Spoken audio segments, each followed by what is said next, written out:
Hi hello నమస్తే నేను doctor మైరీ welcome to you and I BMS body mind and soul channel.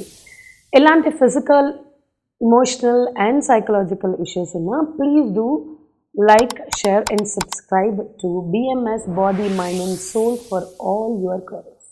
అలాగే digital media ద్వారా మీ క్వైరీస్ చాలా వచ్చాయి మాకు. For that thank you once again. So అలాంటి క్వైరీస్లో ఈరోజు ఒక క్వైరీ ఏంటో చూద్దాం. ఇప్పుడు మనం ఒక వాయిస్ నోట్ విందామా? నా పేరు అనుష. చాలా సందడిగా ఉంటూ అందరితో సరదాగా మాట్లాడుతా. మా ఆయనకు నా మీద అనుమానం. భార్య మీద భర్తకి గాని, భర్త మీద భార్యకి గాని అనుమానం ఉన్నప్పుడు ఎలా ఒకరినొకరు కన్విన్స్ చేసుకోవాలి? ఈ విషయం తన ఫ్రెండ్ కు షేర్ చేశా. అతను మా వారితో గట్టిగా మాట్లాడితే దాన్ని కూడా అనుమానంగా తీసుకొని అతనితో ఫ్రెండ్షిప్ బ్రేక్ అయింది. ఇందులో నన్నే మా వారు తప్పుగా అంటున్నారు. ఇప్పుడు మా ఆయనకు నా గురించి క్లియర్ గా చెప్పాలి అనుకుంటున్నా, కానీ టైం ఇవ్వడు. ఏం చేయాలి? హలో అనుష గారు, ఫస్ట్ ఆఫ్ ఆల్ ఇది మీకు ఎంత సైకలాజికల్ డిస్ట్రెస్ ఇస్తుందో నేను అర్థం చేసుకోగలుగుతున్నాను. సో ఫస్ట్ ఆఫ్ ఆల్ ఈ ప్రాబ్లమ్ని మనం మెల్లగా కొంచెం డివైడ్ చేసి ఎలా అనాలిసిస్ చేయగలుగుతామో చూద్దాం.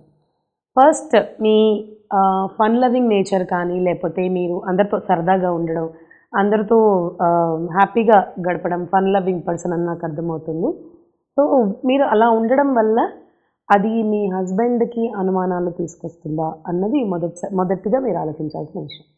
ఇందులో మీరు మీ పాజిటివ్స్ కొన్ని, మీరు చేసిన కొన్ని నెగిటివ్స్ కూడా మనం తెలుసుకునే ప్రయత్నం చేద్దాం ఈ అనాలిసిస్ ద్వారా.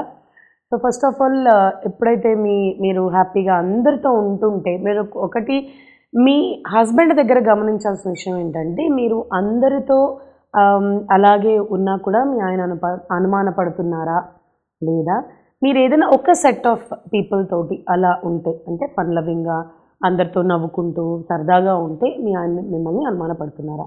ఈ రెండు ఒకసారి అనలైజ్ చేసుకోండి. సెకండ్లీ, మీ ఆయనతో మీరు మాట్లాడడం అన్నది ఏ విషయంలో మీ ఆయన మిమ్మల్ని అలా అనుమానిస్తున్నారు, ఏ టాపిక్ మీద అనుమానిస్తున్నారు అన్నది కూడా ఒకసారి మీరు అనలైజ్ చేసుకోవచ్చు. మూడో విషయం నేనేం చెప్తాను అంటే, మీరు చేసిన ఒక్క తప్పు అదేంటి అంటే, ఏ ప్రాబ్లం ఉన్నా ఆయన ఫ్రెండ్కి చెప్పాను అని చెప్పారు. ఆల్రెడీ మీ హస్బెండ్ మిమ్మల్ని అనుమానిస్తున్నారు అన్న విషయం తెలిసాక వాళ్ళ ఫ్రెండ్స్ తోటి మీరు డిస్కస్ చేయడం, అది ఆయన బెస్ట్ ఫ్రెండ్ అయినా సరే ఆయనతో మీరు డిస్కస్ చేయడం అన్నది మీ ఆయనకి నచ్చి ఉండకపోవచ్చు. అది మీరు ఒకసారి గమనించాలి. ఇంకొక విషయం ఏంటంటే, మీ హస్బెండ్ మీకు టైం ఇవ్వట్లేదు విషయాలు షేర్ చేసుకోవడానికి అని చెప్పారు కదా. ఆయన ఇవ్వట్లేదు అంటే ఆయన ఆ సిచ్యువేషన్ నుంచి, అంటే మీ ఇద్దరి మధ్యన ఏదైతే ఇమోషనల్ టాక్ అవుతుంది, ఏదైనా గొడవ అవుతుందేమో అన్న ఉద్దేశంతో ఆయన ఆ విషయాన్ని అక్కడికి కట్ చేసేస్తున్నారు, మీకు టైం ఇవ్వట్లేదు అని నేను అనుకుంటున్నాను. సో ఈ అనాలిసిస్ మీ ప్రాబ్లం గురించి. దీనికి మనం సొల్యూషన్స్ చేద్దాం. ఫస్ట్ ఆఫ్ ఆల్, నేను చెప్పినట్టు మీరు ఏ విషయం గురించి మీ ఆయనతో మాట్లాడితే, లేదా వేరే వాళ్ళతో మాట్లాడడం వల్ల మీ ఆయన మీ మీద డౌట్ చూపిస్తున్నారు అన్నది ఒకసారి అనలైజ్ చేయండి. ఇక్కడ ఏం అర్థమవుతుందంటే, ట్రస్ట్ ఇష్యూ, మీకు మీ ఆయనకి మధ్యన ట్రస్ట్ ఇష్యూస్ ఉన్నాయి అన్నది అర్థమవుతుంది. సెకండ్, అది మిస్కమ్యూనికేషన్, మీకు మీ ఆయనకి మధ్యన మంచి కమ్యూనికేషన్ గ్యాప్ ఏర్పడింది. అది ఏ విషయంలోనైనా కావచ్చు. ఆ ట్రిగరింగ్ పాయింట్ ఏంటి? ఫస్ట్ నుంచి, పెళ్ళైన కొత్త నుంచి కూడా ఆయన మీ మీద అలాగే అనుమానిస్తున్నారా, లేదా ఈ మధ్య కాలంలో అలా అయిందా, లేదా పెళ్ళైన తర్వాత ఎంతకాలం తర్వాత ఆయన మీ మీద అనుమానం మొదలుపెట్టారు అన్నది ఒక్కసారి మీరు అనలైజ్ చేసుకోవాలి.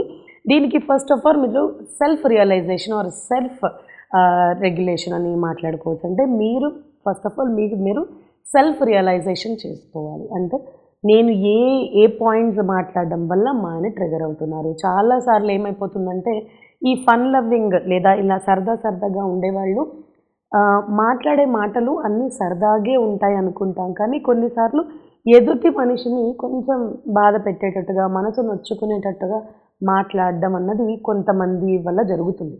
మీరు ఒక్కసారి ఆలోచించాలి, మీరు మాట్లాడే మాటలు అగ్రెసివ్గా ఉన్నాయా, లేదా మీ ఆయనని డౌన్ చేసేటట్టుగా ఉన్నాయా? ఇది ఒక్కసారి మీరు అనలైజ్ చేసుకోండి. ఇంకొకటి ఏంటంటే, మీరు అగ్రెసివ్గా మాట్లాడడం వల్ల మీ ఆయన ఫీల్ అవుతున్నారేమో, లేదా మీరు అలా అందరితోటి కలివిడిగా ఉండడం వల్ల మీ ఆయన ఫీల్ అవుతున్నారేమో ఒక్కసారి గమనించుకోండి. ఎంత గ్యాప్ అయింది, ఎన్ని రోజులైంది, ఆర్ ఎంత కాలం బట్టి మీ ఆయన మీతో అలా డౌట్ఫుల్గా బిహేవ్ చేస్తున్నారన్నది తెలుసుకోవచ్చు. ఒకవేళ మీ ఆయన మీకు టైం ఇవ్వలేకపోతే మేక్ ష్యూర్ ఆయనకి అనుగుణంగా, అంటే కొంతకాలం వరకు మీకు మీరు సెల్ఫ్ రియలైజేషన్ చేసుకున్నాక మీరు కూడా ఒక ఒక ఒక పాయింట్కి వస్తారు. లైక్ నేను ఇది చేయడం వల్ల మా వారికి నా మీద డౌట్స్ వస్తున్నాయేమో అని చెప్పేసి మీకు అనిపించవచ్చు. So start rebuilding the trust. అంటే ఇప్పటివరకు మీకు మీ ఆయనకి ఏదైతే ట్రస్ట్ ఇష్యూస్ ఉన్నాయి అని నేను ముందర మీతో చెప్పానో, ఒక్కసారి try to rebuild the trust. అంటే పెళ్ళైన కొత్తలో మీరు మీ ఆయనకి ఎలా నచ్చారు, ఎలా ఉంటే మీ ఆయనకి నచ్చిందో ఒక్కసారి అనలైజ్ చేసుకోండి. ఇంకో కొంతకాలం అలా ఉండే ప్రయత్నం చేయడం వల్ల మీ ఆయనలో మార్పు వచ్చి మీతో కాసేపు కనీసం ఒక 10 నిమిషాలు టైం మీకోసం వెచ్చించి ఈ ప్రాబ్లమ్ని సార్ట్అవుట్ చేసుకునే అవకాశాన్ని మీ ఆయన మీకు కలిగించవచ్చు. ఇంకోటి, మీ ఆయన ఇలా మీకు టైం మీ హస్బెండ్ మీకు ఇలా టైం ఇవ్వాలి అని మీరు అనుకున్నప్పుడు ఫస్ట్ ఆఫ్ ఆల్ ఆయనని కొంచెం ప్లీజింగ్ వేలో, అంటే అసర్టివ్ వేలో, డిమాండింగ్గా కమాండింగ్గా కాకుండా కొన్నిసార్లు ఈ ఫన్ లవింగ్ మెంటాలిటీ ఉన్న వాళ్ళ వాయిస్ కూడా చాలా డామినెంట్గా అనిపిస్తుంది. బికాజ్ వాళ్ళు ఓవర్ జాయిడ్ ఉంటారు, ప్రతి విషయానికి ఓవర్ ఎక్సైటెడ్గా ఉంటారు కాబట్టి వాళ్ళ వాయిస్ కూడా కాస్త డామినెంట్గా ఉంటుంది. సో అనూష గారు, ఇక్కడ మీరు అబ్జర్వ్ చేయాల్సింది ఏంటంటే మీ వారితో మీరు మాట్లాడుతున్నారు, మీ టోన్ ఎలా ఉంది. మీ వాయిస్ చాలా అగ్రెసివ్గా డామినెంట్గా అనిపిస్తే కూడా మీ ఆయన సిచ్యువేషన్ని అలా ముందుకి తోసేయాలి లేదా పక్కకు తోసేయాలి అనుకుని మీ ఇద్దరి మధ్యన ప్రాబ్లమ్స్, గ్యాప్స్ రేజ్ అయ్యే అవకాశం రావచ్చు. కాబట్టి మీ వారితో మాట్లాడేటప్పుడు కొంచెం వాయిస్ లో చేసుకుని, మిమ్మల్ని తగ్గమని నేను చెప్పట్లేదు, కానీ రిలేషన్ని ప్రాపర్గా బిల్డప్ చేసుకోమని చెప్తున్నాను. Try to buildup the trust again. తర్వాత మీ ఇద్దరికి నచ్చిన ప్లేస్ ఒకటి లేదా మీ వారికి నచ్చిన ప్లేస్ ఏదన్నా ఉంటే దానికి మీ ఇద్దరు ఒక వెకేషన్కో లేదా ఒక డిన్నర్కో, లంచ్కో లేదా సండే ప్రాపర్ టైంని స్పెండ్ చేసే ప్రయత్నం చేయండి. దీనివల్ల మీ ఇద్దరి మధ్యన ఉన్న గ్యాప్ అనేది తగ్గే అవకాశాలు ఎక్కువ. సో ఫస్ట్ ఆఫ్ ఆల్ మీరు చేయాల్సింది కమ్యూనికేషన్ గ్యాప్ ఏదైతే ఉందో అది తగ్గించుకోవడం, అలాగే మీ హస్బెండ్కి మీ మీద మిస్ అవుతున్న ట్రస్ట్ని రీబిల్డ్ చేసుకోవడం. మూడో విషయం, థర్డ్ పార్టీ ఇన్వాల్వ్మెంట్ ఎప్పుడు జరగాలి అంటే మీ ఇద్దరి మధ్యన అంత గ్యాప్ ఏర్పడిపోయినప్పుడు, అండ్ ఆ థర్డ్ పార్టీ కూడా ప్రాపర్గా ఆలోచించి ఇన్వాల్వ్ చేయాలి. మీ వారికి మీ అత్తగారి ద్వారానో లేదా మీ మామగారి ద్వారానో, మీకు ఒకవేళ ఆడపడుచులు ఉంటే ఆడపడుచుల ద్వారానో, లేదా మీకు బ్రదరో సిస్టరో ఉంటే వాళ్ళ ద్వారా చెప్పించే ప్రయత్నం చేయండి. Because this is a family and that person is a friend. No matter what, best friend is always a friend. So family వాళ్ళని ఇన్వాల్వ్ చేయడానికి ట్రై చేయండి.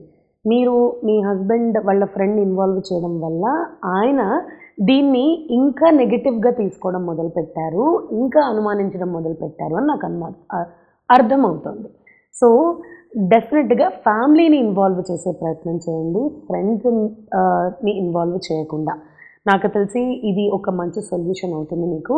సో హోప్ మీరు ఇట్లా మీ ట్రస్ట్ రీబిల్డ్ చేసుకుంటూ, అలాగే మీ ఇద్దరి మధ్యన మొదలైన ఆ గ్యాప్ని తగ్గించుకునే ప్రయత్నం చేస్తారు అని ఆశిస్తున్నాను. Hope I resolve your issue.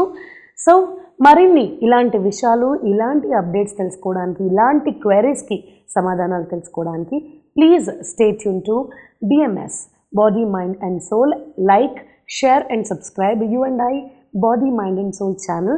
This is Dr. Mayuri signing off.